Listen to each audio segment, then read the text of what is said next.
To fill the space left by my grandfather, my mother places a plate on the table.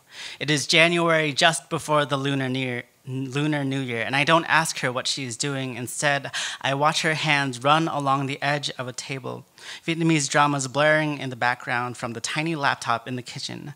I grab bowls and chopsticks and place them down. I blink and I am laying on the floor of my grandfather's house. I watch as he hobbles to the back door, opens it. I hear a flick. My mother is snoring beside me. It is almost Christmas. It's snowing.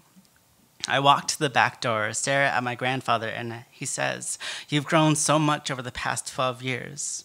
I reply, "I have. I've missed you."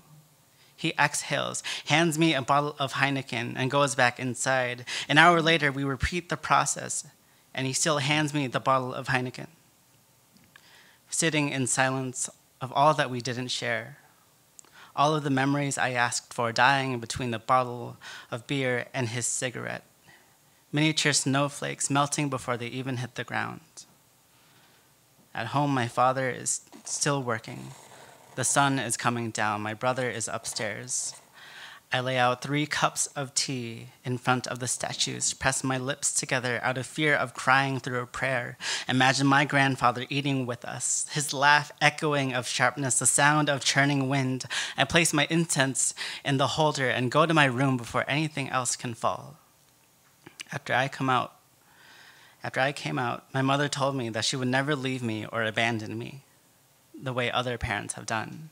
I've told her that I was gay almost 4 times. She says this every single time.